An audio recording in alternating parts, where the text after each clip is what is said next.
Hey there, have a look at this Henscoqi M96X Android TV box. It's quite small, very slim at the front. It's kind of a wedge pattern. On the side here, we have the micro SD card slot, 2 USB ports.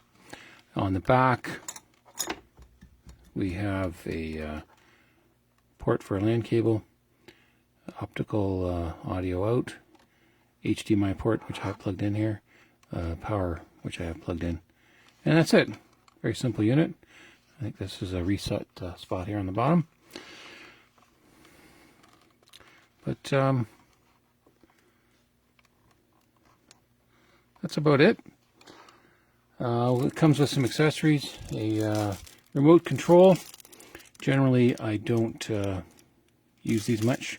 They're a bit frustrating to work with. Instead, I have a Air mouse. Got the keyboard and all the buttons for using the mouse. Comes with a little micro dongle we plug in here in the USB port. And we're off to the races. Also comes with an HDMI cable. It's fairly short, but it's fine. I already have HDMI hooked up onto my TV, so I'm not going to bother testing the cable out. Let's give you a quick rundown on the system. I'm just going to dim the lights so we'll be able to see the TV better.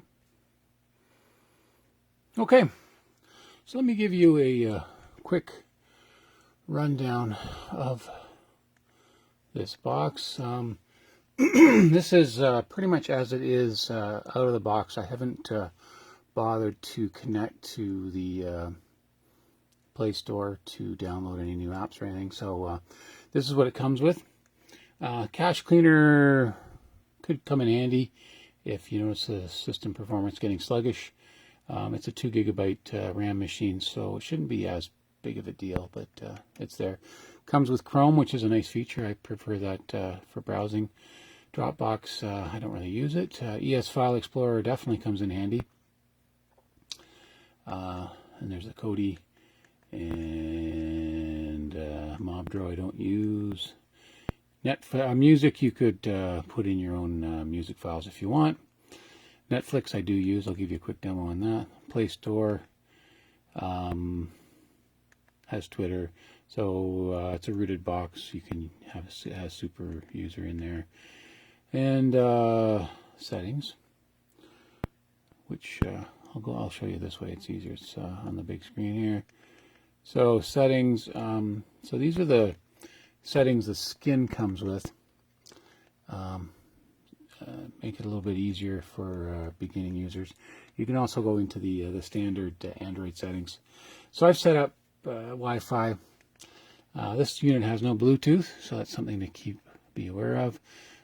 Storage-wise, now I think they claim it's a 8 GB machine.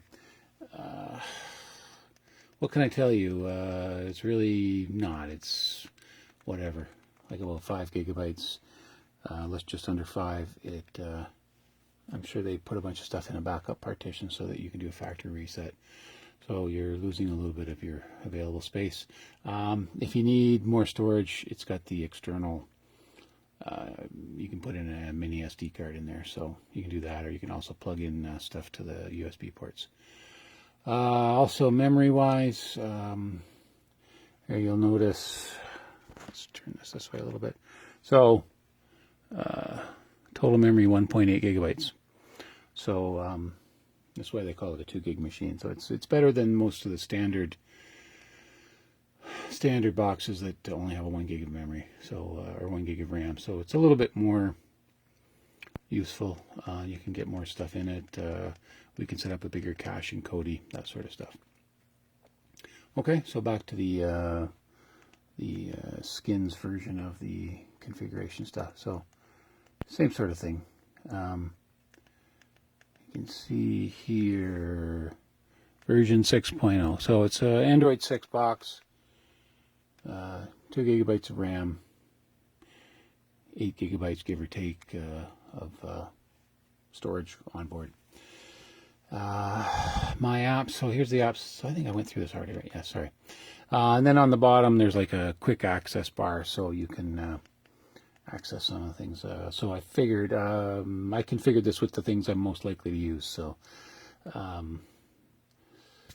Chrome, Kodi, Netflix, Play Store, Twitter. If you want, you can go in and very easily check off the particular apps that you want to have quick access to. You can also remove apps that you don't want. Anyway, let's fire up Netflix. I'll give you a quick look just to show you Netflix is working fine on this box. So here we have it, and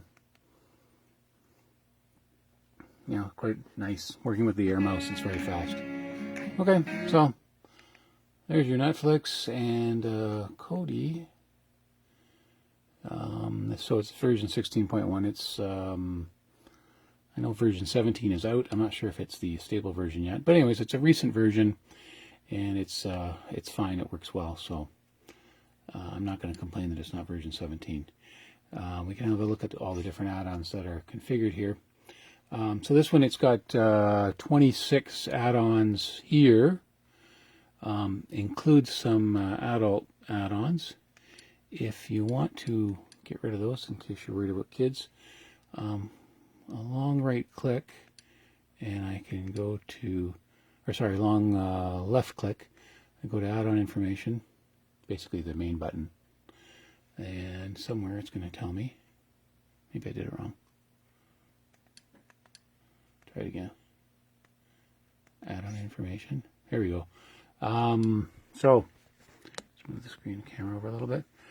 The button here. So you can either uninstall, so it's permanently removed, or you can just disable. So if I disable it, and then I come back here, you'll notice no more add-on for that LubeTube one. I think there's a couple other ones down here too. So yeah, Video Devil's another one. You can have it come off your screen.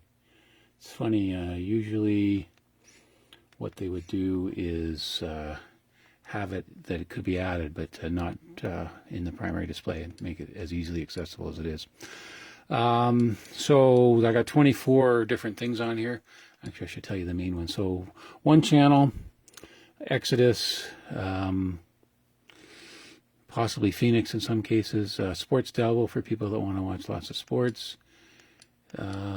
Salts is very good at finding all kinds of TV shows and movies. And that's it for now. If you do a bit of research, you'll find out other ones that you want to, you'd like to be able to use. The box itself has, if you notice down here, 741 different add-ons that are accessible. There are a few thousand out there. You can basically go to tvaddons.ag and look for information about how to get more add-ons, and it comes through various repositories. Yeah, and they don't have C Cloud TV here, right? That would be a good one if you like to watch live TV. I've tried it out a few times. It's not perfect, but it's pretty good. Myself, I prefer recorded TV shows and movies. They take out all the ads and everything for you, so it's just straight sit down and watch TV and don't get annoyed by all the ads coming on. Anyways, as you can see, in this case there's over 700 different add-ons to look at. You could go in and you can grab, you can see the different languages too, but you can go in and grab a few thousand different ones if you want. One thing to keep in mind, the more you have here, Kodi likes to go in and grab all the updates when you open the screen up. So a lot of times when you start Kodi up, you need to wait for a few minutes for all the different add-ons to get updated to the latest and greatest versions. You can disable that as well, so you can decide to do the updates when you want. Anyway, let's have a look at Exodus. Let's give you a quick demo for people that aren't familiar with how Kodi works, but here's what I do. Just go into Exodus, TV shows, look for most popular, it's going to go off. And so it comes up with a list of basically the sort of the top shows that people like. And I've been watching a few of the different ones. Let's see, like the Blacklist. You go in there, we're in season 4 now. That was a mistake. There we go. Season 4, and then it'll come up with all the various episodes. Click on the one you want to watch. So for these ones, each week there'd be a new one added in. For the Netflix ones, the whole season are added all at once. So, and it's going to come up with a list of all the shows that are there, or all the different sources for that show. Generally, I don't do the HD versions just because my internet isn't necessarily fast enough. Some days it's good, some days it's not. But so this is more of a standard def, which, I don't know, I find it's acceptable for watching TV shows. And we're just getting to the time where the internet's going to get a bit more crowded with people coming home and using it. So we may not be able to get a good view here. But it's starting up. You can see the little hourglass turning down here in the bottom. And here we go. On the blacklist. Enter the code. So Reddington's suddenly looking for a mysterious blood doctor who's doing cutting-edge research into gene sequencing. You're Raymond Reddington. And you're in my debt. Plan is already. we can look at the Men are coming. caching. So you can see it's building up a buffer here. The bigger that gets, the You get out of that hospital. smoother the playback's going to be. You won't have any freezing. So, anyways, I'd say it looks pretty good. And the controls are pretty simple. So, that's your quick look. When we're done, we can go back to the main screen, hit the power button, say exit, and we're done. Okay, that's it for the demo. Thanks.